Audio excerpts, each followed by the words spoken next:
Hello YouTube, this is EM3, Making Metal Mine.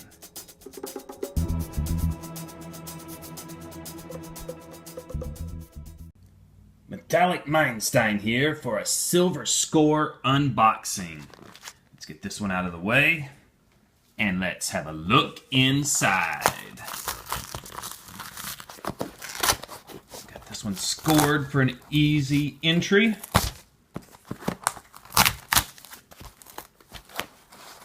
Good packaging in here. I think you guys will like this one. It is Pourilicious.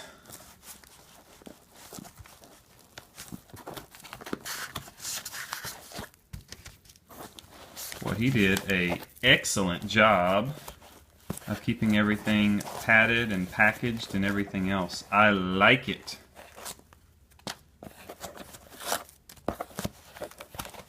This box did not get whipped around. See, the thing is, with something heavy like silver, you have to make sure that you keep everything packaged up nice and tight. And these right here, you know, these do a pretty good job of preventing stuff from moving around. But if you just do packing peanuts or bubble stuff or whatever, they have a lot of give on them. And so you can get a lot of movement, and when you get too much movement, it can actually start hitting the sides and can tear out the sides of a box. So the way he's done it here, stuffing these in there, again, if you want to see those up close, you know, you get this material. I mean, it has give, but you just pack it in tight and then seal up the box, and it pretty much removes all of the movement around that would otherwise end up causing loss. We don't like loss. Not at all. Interesting, man. He really... It's kind of nice. Look at that. Yeah, so he really did an excellent job. Appreciate it, buddy. Good job here. Let's fix our base plate here. What we're working on today. Alright, so these are wrapped up all super well. Anybody have a guess on what we've got inside here? Anybody at all? Somebody want to take a guess, a gander, put down their prognosis down below? I'll bring you right back and we'll start unwrapping these. Got a little bit already unpackaged, and I'm still working on these, and it's so well done that you know, it's taken me a bit. So if you're not the type that likes to watch unpackaging, like the little nitty gritty and everything, skip on over and I will put the timestamp of how far you have to go. But I'm having a conversation with you during all the unpackaging, so I hope you'll stick around and have the conversation with me. But just for anybody who just can't stand, you know, this little nitpicking of doing the little bits of unwrapping, I'll give you a spot where you can jump ahead. Skip on over to 7 minutes and 20 seconds. If you can't stand the nitpick unpack, skip on over 7 minutes, 20 seconds. This gentleman did an excellent job. You know, I haven't looked inside any of these yet, but from the outside packaging, getting it securely wrapped so that nothing is going to shake, rattle, or roll, he did excellent. Now, I usually consider myself the king of packaging when it comes to packaging with recycled materials, and so these here could have been recycled. I mean, you could just cut these out of these thick boards. Sometimes they come in appliances or something you've received, and sometimes you might buy a block of that and then you can just cut it up to fill the spaces. I'll also recycle my padded envelopes, so instead of doing it like this, what I would have done is tossed one of them into a padded envelope, folded it over, stuck another one in there after the crease, and then folded that over and taped that up real good so it's nice and tight, and then shoved that into a box with something like this, padding it. And I guess his materials are recycled too, but this right here probably wasn't. I haven't used this before, and it gives me an idea so I can do a better job. He just wrapped it up all the way and then added a piece of tape just to keep it from moving around. And then he's got this material, which I'm not sure where this came from. It could have also been some type of padding or cushioning material contained inside a an appliance or some type of purchase or delivery that he had, or he could have bought it. I will be asking him about that. And my only concern with this stuff is if it's some type of PVC, polyvinyl chloride, or something, which, or just some type of volatile compound, it could end up tarnishing your silver. So you wouldn't want to, you know, leave it for it to leach out to the silver for very long. You got to be careful with that. In case you guys didn't know it, and I will be putting a video out about it. Yeah, see, the way it's it could just be the tape, but it's leaving a very sticky tape residue as it comes off of that, and that's not, in my experience, that typical for this type of tape to do that. But some of it's cheaper, and so you will get different, you know, different stickiness different times. I just use the cheapest. Look at that. What's we got? It's an Austrian Philharmonic. Starting to come out a little bit, so I got to touch that edge. Unfortunately, it'll probably end up tarnishing there now. 2013 Austrian Philharmonic. Looks pretty good. There's another one and another one. So is that just so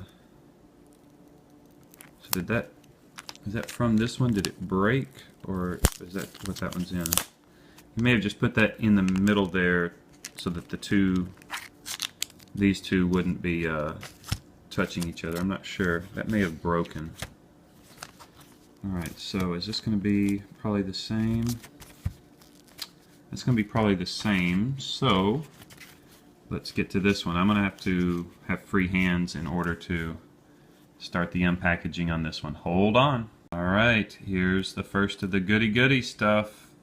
The Pourilicious. What do we have? What do we have there? Nice. Very nice. Number 233. Does it have any side or in stamps? No, just that one right there.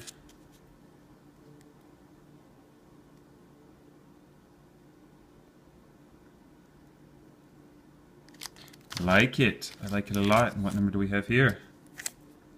238. Alright, I'll bring you back. I'm going to go ahead and just get all three of these ready to go, and then we'll open them up together. Alright, I think we are ready for the unveiling. So what do we have here? Got a couple more Austrian Philharmonics. 1, 2, 3, 4. So what does that bring us up to? 7. And then what do we have here? Ooh, it's a Purdy. What do we have? Scottsdale Silver, a 10-ounce stacker bar. Nice. I like it.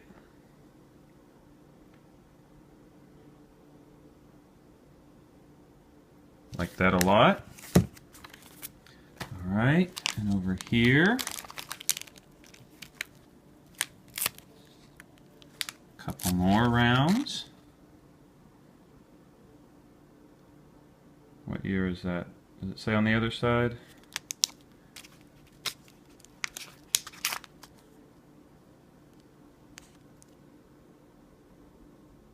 So we had a 2016, and that Austrian Philharmonic is also a 2016. And then it's a 2016 with a privy. I don't know if they all have privies now. There was a friend of ours, the one that does the Fake Bullion website, that he did a joke, kind of, or a spoof, because Canadian Mint did so many privies this year that he did privy or something, where he stamped some maple leaves with toilet privy mark, just because they privied it all to death this year.